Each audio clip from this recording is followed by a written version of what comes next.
Aí então você focou muito na área criminalista. Criminalista. E que é exatamente aquele advogado que socorre que tipo de ação? É principalmente que defende direitos de pessoas que estão ali, às vezes, por vezes presas. Ou que É estão advogado presas. de bandido. Se é bandido ou não, a gente Esse termo descobre foi depois. Muito, Nacional. esse termo foi muito interessante usar, porque a sociedade ela tem um pré-julgamento do advogado criminalista como o defensor de bandidos. Mas, na verdade, o advogado criminalista, ele não defende a pessoa, ele defende o direito. Nisso que eu queria chegar. Tem uma linha divisória entre o punitivismo Aham. e o absolutismo, que é o garantismo. O advogado criminalista ele deve trabalhar nessa linha do garantismo para que as pessoas sejam penalizadas nos ditames legais, na forma da lei, nem acima nem abaixo. Então, essa é a atuação do advogado criminalista. Ele não defende a pessoa, mas ele defende o direito da pessoa, um direito alheio, como se dele fosse. E por isso que eu acho a advocacia uma profissão muito nobre. Com certeza. Porque você defende um direito de uma pessoa que você não conhece como se seu fosse. Você toma dores que não são suas. Então, isso é uma nobreza da advocacia. O que mais ou menos você está me falando é que, por exemplo, você pega lá um caso, cai para você, por qualquer motivo, de um cara, vamos supor que ele tenha de fato cometido aquele crime. Exato. O fato de ele ter cometido esse crime não quer dizer que ele não possa se defender. Por quê? Porque a forma como ele vai ser julgado para aquele crime exige também que esteja dentro da lei, que ele receba uma punição justa, que ele tenha um julgamento justo e tudo mais. Com certeza. Com atenuantes ou agravantes, mas da forma justa. Então, o papel ali de você, como operador da lei, é garantir a justiça desse processo e dessa sentença. Exatamente, dos princípios constitucionais ali presentes, do contraditório, da ampla defesa, da imparcialidade do juiz, entre outros princípios que norteiam tanto o direito penal, a aplicação do direito penal, quanto o processo penal. Então, a pessoa ela tem que ser condenada de uma forma justa, se culpada realmente. E se for um caso de inocência, que seja provada a inocência. Mas você tem um senso já de perceber, falando, esse cara tá mentindo, esse cara tá certo, esse cara tá errado, ou não? É bem difícil você tirar esse senso. Você analisa você vai analisando com o decorrer das provas formadas no processo, né? Porque, por vezes, muitas pessoas tentam persuadir, assim, chega lá, doutor, não fiz isso, aconteceu aquilo. Muitas vezes, os clientes, eles acabam trazendo falsas verdades para nós. Então, a gente tem que tentar trabalhar ali, criar uma linha, um raciocínio nosso, dos fatos, para que a gente chegue na máxima verdade ali, para que a gente consiga atingir um resultado garantista, um resultado bacana para os clientes, né? Mas você chega a cair num senso moral às vezes, de falar assim, nossa, isso aqui acho que não dá certo, não vou fazer esse serviço aqui. Sim, eu, particularmente, nunca atuei em alguns casos, né? Por questões éticas e pessoais também. Casos de violência sexual eu não atuo, nunca atuei. Qualquer caso que envolva estupro de vulnerável, essas coisas, nunca atuei. Não tem dinheiro no mundo que compre isso. Eu acho que, pra mim, eu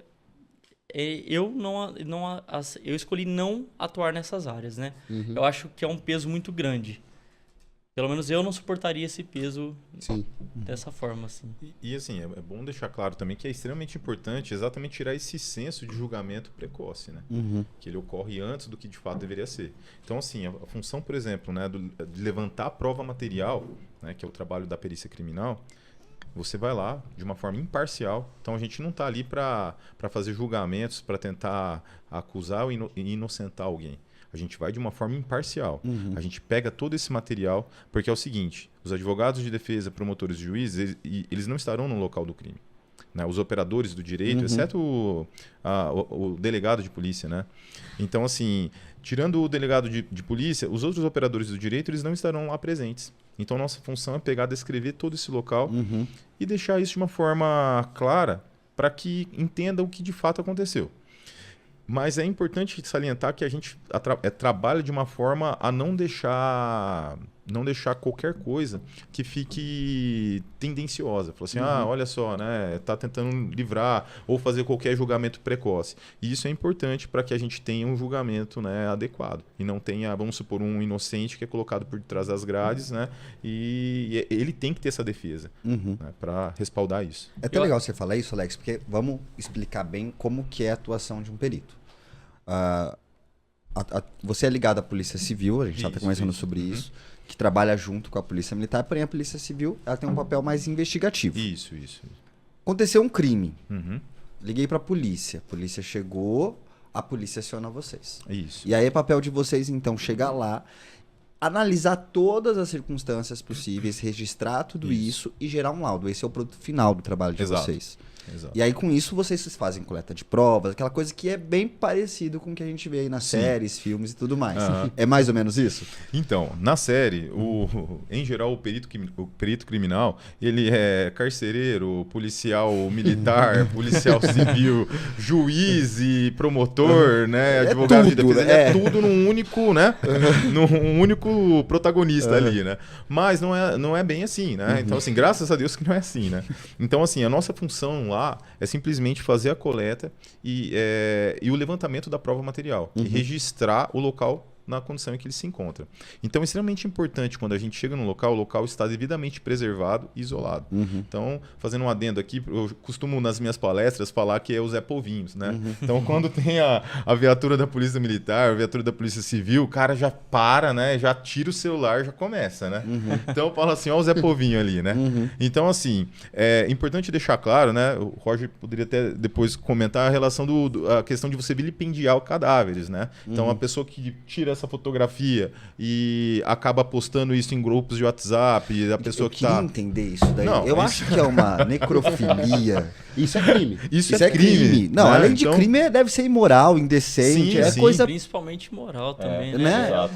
É um desrespeito não só com a pessoa que faleceu, mas com toda a família dela, né? É uma situação complicada. Não, e com a pessoa que recebe. Imagina você tá almoçando, a pessoa te manda um corpo destruído na rodovia. Mano, pra que isso? Eu não consigo entender, eu tenho dificuldade. E é muito triste porque essa foto, as redes sociais, né, a internet, ela tem uma abrangência gigantesca que a gente não consegue nem imaginar muitas vezes, né? Mas assim, essa fotografia muitas vezes vai cair na mão de um familiar. Então, assim, aquela imagem, a última imagem que você teve do seu familiar, né, feliz, né, fazendo planos, projetos de vida, não. A última imagem vai ficar aquela imagem do celular. Isso é um trauma, né? Um trauma que é gerado. Então, para todos que estão nos assistindo e tudo mais, fica essa questão da conscientização. A gente não deve tirar fotos de locais e de vítimas nessas condições, tá? Porque é crime também, gente. Por crime e a gente tem que pensar no próximo, né? Mas é interessante isso que você falou, até a gente estava conversando um pouco, como que detalhes, né, coisas mínimas podem mudar toda a interpretação de um local de prova, um local de um crime. E aí, por exemplo, às vezes a pessoa tá lá e eu imagino que a polícia deva não deixar, mas vamos supor que só o fato dela se aproximar um pouco, ela pode deixar uma areia que pode te levar para um raciocínio totalmente diferente e comprometer a tua investigação, né? Então, assim, o sonho de todo perito criminal é chegar no local e o local tá devidamente preservado e isolado. Né? Então, o que eu imagino que deve ocorrer nunca. Não, acontece. Mas assim, a gente observa que há falhas, né? Então, às vezes, fala assim, poxa, e essa pegada aqui, né? O que tá fazendo, né? É de alguém e tal? Falo, não, né? Aí muitas vezes um familiar fala assim, não, eu que fui lá, eu identifiquei e tal. Então, não teve uma preservação e isolamento adequado para impedir que esses familiares fossem lá transitar nesse local. Né? Porque às vezes tinha uma demarcação de um solado, de um calçado, que seria crucial para a gente tirar, né? Fazer os levantamentos, né? Saber se é compatível com um possível calçado de algum suspeito. Mas é que nem a gente, desculpa te cortar, mas é que a gente vê na série que essa pessoa vê o carro passou, ele determina o tempo, aí ele descobre o modelo, Os computadores são ótimos, né? Porque cruza a imagem ali e te entrega até o chassi do carro.